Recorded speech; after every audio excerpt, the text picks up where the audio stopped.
Selamat pagi saudara yang dikasihi Tuhan. Kita jumpa lagi dalam Renungan Pagi GPD Bethesda Makassar. Pagi ini saya akan membaca dari buku 1 Korintus pasal 10 ayat 30 hingga ayat 31. Firman Tuhan berkata seperti ini. Kalau aku mengucap syukur atas apa yang aku turut memakannya, mengapa orang berkata jahat tentang aku? Karena makanan yang di atasnya aku mengucap syukur. Aku menjawab, jika engkau makan, jika engkau minum, atau jika engkau melakukan sesuatu yang lain, lakukanlah semuanya itu untuk kemuliaan Allah. Puji Tuhan, ayat-ayat ini mengingatkan kepada kita semua bahwa sekecil apapun yang kita kerjakan, sepele apapun itu yang kita perbuat, mungkin makan, mungkin minum. Seringkali ada orang bisa menjudge kita tentang cara kita makan atau apa yang kita makan. Tapi Rasul Paulus katakan, hal yang kita perlu perhatikan bahwa kalau ada makanan, ada minuman yang kita bisa nikmati, atau ada perbuatan atau pekerjaan atau hal yang kita bisa lakukan, maka semuanya itu harus dengan satu tujuan yang jelas, yaitu untuk kemuliaan Allah. Hal ini perlu diingat karena seringkali sesuatu bisa saja terjadi dalam hidup ini tanpa ada tanda-tanda atau tanpa ada peringatan sebelumnya bahwa hal itu mau terjadi.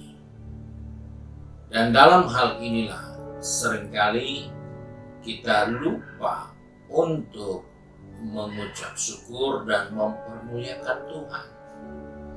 Karena kita hanya siap untuk menerima semua yang baik, semua yang wajar-wajar, semua yang pantas-pantas saja yang terjadi atas hidup ini. Sehingga kita merasa wajarlah kalau itu baik, saya mempermuliakan Tuhan dengan kebaikan itu. Dengan semua yang menyenangkan itu, saya bisa mempermuliakan Tuhan. Hal-hal itulah yang membuat kita menjadi kerdil di dalam melakukan segala sesuatu untuk kemuliaan Allah. Kita hanya bisa melakukan yang menyenangkan Tuhan jika kita memperoleh berkat, memperoleh kepastian, hasil, panen, dan lain sebagainya. Namun untuk hal-hal yang sepele atau mungkin yang menyakitkan, kita tidak bersyukur untuk mempermuliakan Tuhan. Malahan kita cenderung untuk bersungut-sungut. Dalam kehidupan inilah, karena kita tidak paham, karena kita tidak mengerti, maka kita harus waspada. Apapun itu yang terjadi, mengucap syukurlah, karena itu untuk memuliakan Tuhan. Karena pikiran kita seringkali berkata, sudah susah, sudah rugi, mau bersyukur. Jangan-jangan ada hal yang aneh terjadi atas hidup ini. Ya, menurut akal sehat itu aneh. Tetapi menurut iman, kita ini diizinkan menemukan dan menjumpai segala sesuatu yang terjadi atas kehidupan ini. Semua itu tujuannya untuk mempermuliakan Allah. Banyak contoh dalam Alkitab, kita menemukan Ayub. Apa kurangnya Ayub terhadap ibadahnya, terhadap ketaatannya, terhadap kesungguh-sungguhannya dengan Tuhan. Tidak ada. Tapi Tuhan izinkan semua itu terjadi agar Ayub mempermuliakan Tuhan.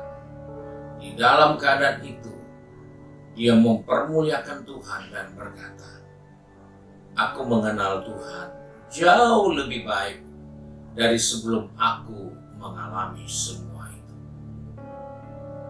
Di sini kita memperoleh pelajaran. Untuk mengenal Tuhan tidak sebatas hanya menerima berkat-berkat. Untuk mengenal Tuhan tidak sebatas semua nyaman-nyaman dan aman-aman. Ayub mengalami suatu kondisi yang begitu fatal.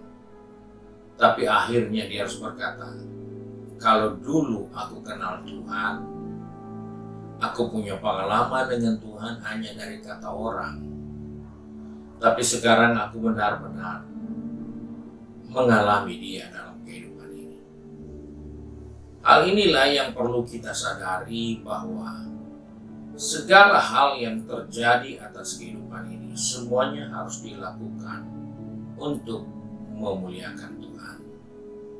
Yusuf juga demikian. Sejak kecil dia sudah bisa melihat masa depannya. Sejak masih ada bersama ayah ibunya, dia sudah tahu apa yang akan dia capai dalam perjalanan kehidupan ini. Tapi kenyataan, untuk mencapai hal itu, Yusuf harus melihat dan mengalami banyak hal yang tidak nyaman. Tapi apakah Yusuf mengeluh, menggerutu, atau berubah untuk tidak mempertahankan Tuhan yang dia percaya? Tidak. Yusuf tetap setia kepada Tuhan.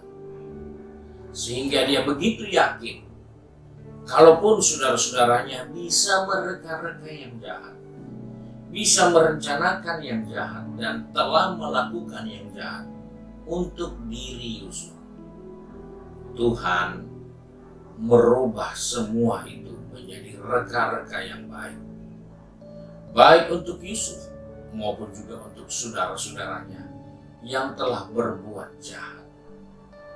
Di sini kita menemukan Yusuf melakukan itu untuk kemuliaan Allah. Sebagai orang percaya, saya tidak tahu hari-hari ini kita menghadapi hal-hal seperti apa. Tetapi tidak ada sesuatu pun bisa terjadi atas kehidupan ini tanpa izin Tuhan. Dan oleh sebab itu, mari kita belajar mempermuliakan Tuhan di dalam segala keadaan yang tidak nyaman sekalipun. Karena Tuhan harus dipermuliakan, karena Dia selalu bekerja di dalam segala sesuatu untuk kebaikan kita. Dan kiranya Tuhan menolong kita untuk menemukan kebaikan Tuhan di dalam segala kondisi yang tidak nyaman sekalipun. Karena Tuhan tidak pernah salah dan gagal dengan cara untuk menyatakan kemuliaannya atas kehidupan kita. Tuhan memberkati kita semua, dan mari kita satu di dalam doa. Kembali kami datang kepada Bapa di surga dengan mengucap syukur. Karena oleh kasih karunia-Mu Tuhan, kami masih ada sebagaimana ada sampai saat ini. Kami sadar Tuhan, ada begitu banyak pengalaman dalam kehidupan ini. Suka dan duka yang kami sudah jalani. Hari ini Tuhan ingatkan kepada kami untuk memiliki sikap yang baik. Bahwa di dalam keadaan apapun juga, biarlah Tuhan Yesus dipermuliakan atas kehidupan kami. Sebab itu Bapa, tolong anak-anak-Mu yang sudah pergi bekerja, berbisnis, studi, maupun sudah sibuk dengan kegiatan di rumah tangga masing-masing. Ingatkan kami apapun yang kami kerjakan, baik itu makan maupun minum, atau hal yang sepele lainnya, atau kondisi yang buruk sekalipun. Biarlah Tuhan Yesus dipermuliakan atas kehidupan ini. Sebab itu Bapa, pegang tangan kami, atur langkah kaki kami, agar sepanjang hari kami dapat melakukan semua yang terbaik untuk mempermuliakan Bapa di surga. Walaupun kondisi yang kami hadapi adalah kondisi yang tidak nyaman, tapi kami percaya Engkau harus dipermuliakan dalam segala hal. Terima kasih Bapa untuk berkat-Mu hari ini. Sebab itu kami bersyukur dan kami berdoa di dalam berkat nama Tuhan Yesus Kristus. Haleluya. Amin.